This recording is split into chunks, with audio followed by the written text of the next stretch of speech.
What's up, guys? Still Straight Fire Running here, coming back at you guys with another video. Today we'll be discussing day 3 of the U.S. World Championship trials and previewing day 4. So excited to get into it with you guys. I'm feeling good. Alright, so the day 3 action started with the women's 1500 meter finals, and we now have that team solidified with Nikki Hiltz, Sinclair Johnson, and McKay. These 3 athletes are all incredible, no surprises there. Hiltz was the former American record holder, but was surpassed by Johnson earlier this year with Sinclair's performance at the London Diamond League. But still no surprise to see Hiltz take the win, as they have solidified themselves as the best 1500 meter runner in the United States in terms of winning U.S. titles. They've won 6 U.S. 1500 meter titles in a row now, including indoor and outdoors. So no surprises to see them take that win. Moving on to the men, we had 7 athletes between 3:30 and 3:33 in this field. So absolutely stacked, crazy last 300 as Nuguse got passed, and we did not see Nuguse or Kessler, both top 6 finishers in the Olympic Games, did not make the World Championship team. Hawker was able to squeeze in with a final burst of energy down the last stretch, but took 3rd place behind Jonah Koech and Ethan Strand. Jonah Koech, looking at this, we really should have seen this coming. Koech recently has moved up in his distance. He used to focus on the 800. Now he's focusing more on 1500 this year. He won the Rabat Diamond League in his only other 1500 meter race of the year.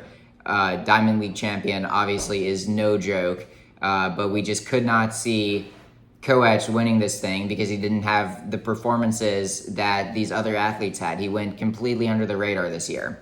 Ethan Strand, incredible race out of him. A lot of people could have predicted that, but still very surprising to see an athlete that young run so fast and take 2nd in such a loaded field. Strand graduated just 2 months ago, and he ran 3:30, which is 3 seconds under the previous NCAA record, which has now also been broken by Gary Martin, who was in that field. He ran 3:32, another insane performance out of Gary Martin. Next up, we had the 3,000 meter steeplechase finals. Starting with the men, we saw Kenneth Rooks take the victory for the 3rd time in a row. He's proven himself to be pretty much unbeatable at U.S. championships in the 3,000 meter steeplechase. Right behind him, closing hard that last 100, was teammate Daniel Michalski.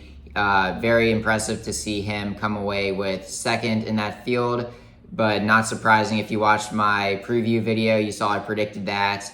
And 3rd place went to Bernard Katir. I did not predict that. He hasn't been having the best season recently, but he was an Olympian in 2021 in Tokyo. He'll be heading back to Tokyo if he gets that world's ranking, or if he gets the standard in the next couple weeks, as he does not have that standard yet.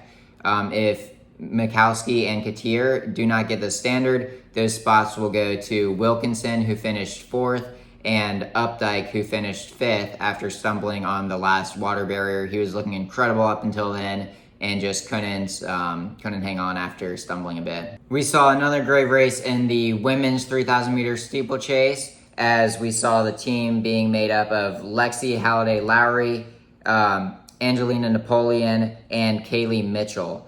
So Lexi Halliday-Lowry completed the BYU sweep by taking that title. She's a recent Nike athlete professionally. Angelina Napoleon, insane to see a collegian make that team. She's the only collegian who's made a team so far this trials. And Kaylee Mitchell in 3rd, just holding off charging Chrissy Gear down the final straight. Would have been great to see Gear make that team, but very happy for Kaylee Mitchell. All right, so moving on to the day 4 preview. Today I'll be looking at the women's and men's 800 and the women's and men's 5,000 meters. So, women's 800 first up. There are 9 athletes in this field between 157 and 159. So, incredibly deep field, only separated by 2 seconds from first to ninth place in terms of season best. My predictions for this, I think Addison Wiley is going to win. She's been incredible this season. I think Sage Hurtig-Klecker is going to come second. She's consistent, always is up there, and has been running 158 pretty much every single time she steps on the track. And I think Nia Atkins is going to take that third spot. But with a field this deep, anything can happen. There could be trip-ups. There could be someone slipping into that third spot who is sort of unpredicted because everyone in this field is so close in terms of their speed that anything can really happen.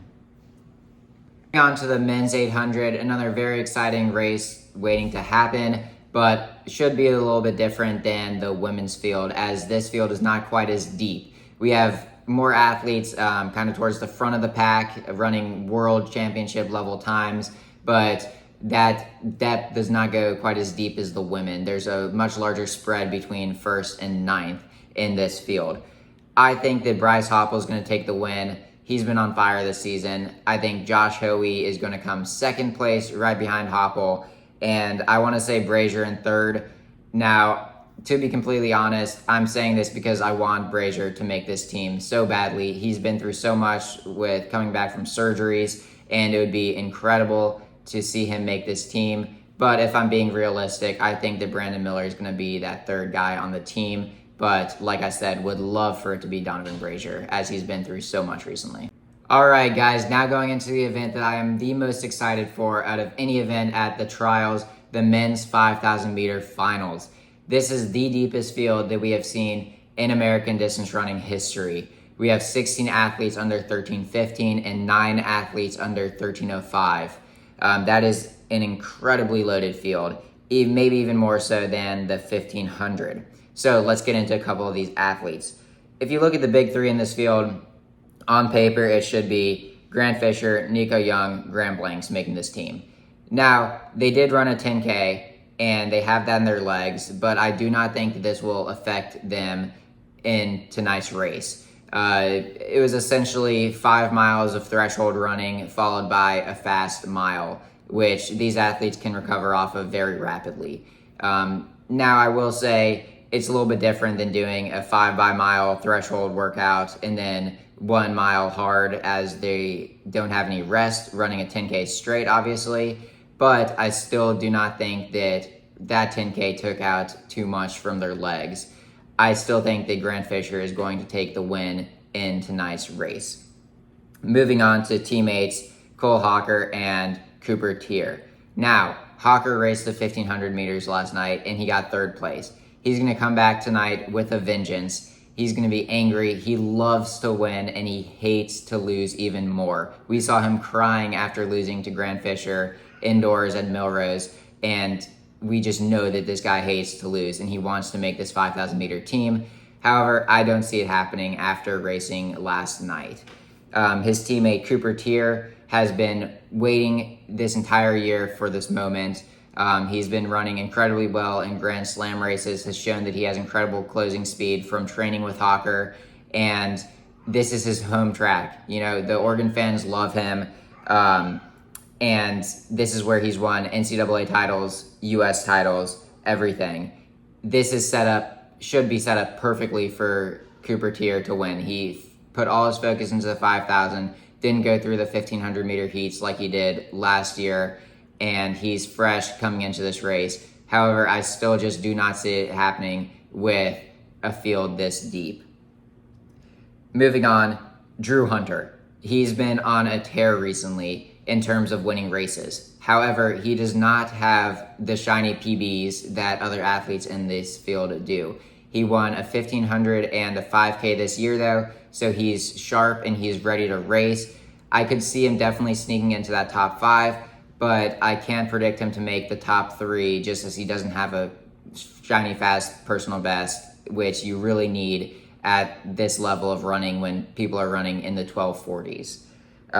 Going on to Sam Gilman and Dylan Jacobs. They are also athletes that do not have sub 13 personal best, but are athletes that I could see possibly squeezing into that top 3. We saw them take 4th and 5th place indoors in the World Championships at over 3,000 meters. We've seen them run well in the Diamond League, in the Grand Slam earlier this year. And I think that Sam Gilman has a great shot at making that top 3, as he's been training with Grant Fisher recently in Utah. So, put simply, I think the team will be Grant Fisher. He's going to be wanting to show that he's still the king of U.S. distance running, and he's going to want to take this win very badly.